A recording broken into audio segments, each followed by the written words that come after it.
Hi everyone, hope you're all doing okay. So I just wanted to share really what God is working on with me at the moment. It's quite challenging for me.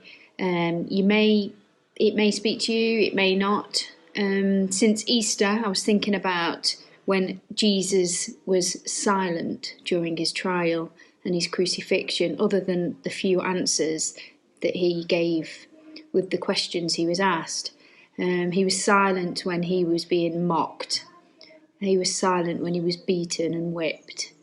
He was silent on the cross in so much pain. Again, when the soldiers were being cruel to him, he stayed silent. He never defended his innocence, or he never lashed out at in defense. He remained silent. And so it got me thinking about this silence. And also, if Jesus had obeyed Herod or Pilate or the soldiers and defended himself, like he said, defend yourself, perform miracles, which he didn't do, this would have gave them the authority over him. So Jesus' silence showed his own authority. It didn't show weakness, his silence, it showed power. His silence showed strength and love. And the times when he did speak, he spoke with authority. So it just got me thinking, really. And as Christians, sometimes staying silent, like Jesus did, shows God's authority and love. So this is what I feel that God is teaching me at the minute. In Ecclesiastes chapter 3 verse 7 says, there's a time to be silent and a time to speak. In Proverbs 29 verse 11, the English Standard Version says, a fool gives full vent to his spirit, but a wise man quietly holds back. Do I ever speak without holding back? Yes. Do I ever speak without thinking? A lot. I do that a lot. I remind myself actually of Hagrid from Harry Potter. If you've seen the films, you'll know what I mean.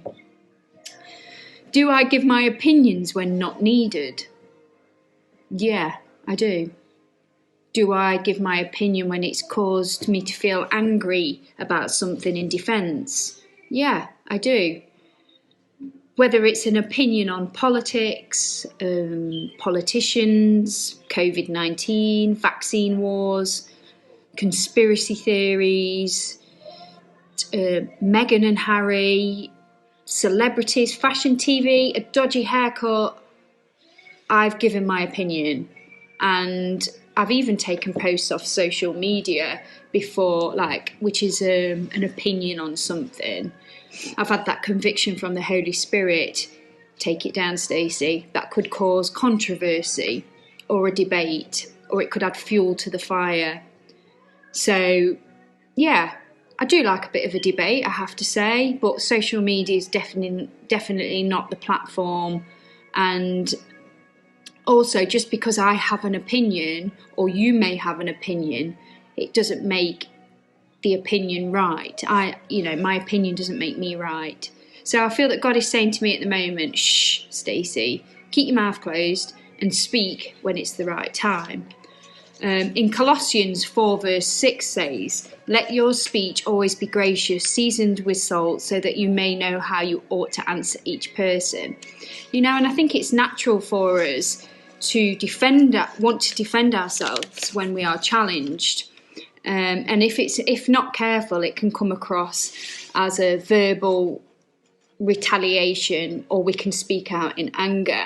And as ambassadors of Christ, we have to be more like Christ was during his trial, and holding back and discerning the difference of when to speak and when not to speak, and asking God for wisdom and to listen to our spirit, not our heads. Sometimes silence in moments of anger avoids sin. I must keep meditating on this verse as well. This is Proverbs 17. Even fools are thought wise if they keep silent, and discerning if they hold their tongues. This is quite challenging for me, like I said. I've never been very good at keeping silent when needed. Self-control and seeking wisdom on when to speak and when not to speak. And when it's time to speak, to do it with gentleness and respect and in truth and love. It's so easy to let our flesh take over in an argument or in a defensive an opinion. So I just wanted to share that. Have a lovely day and be blessed.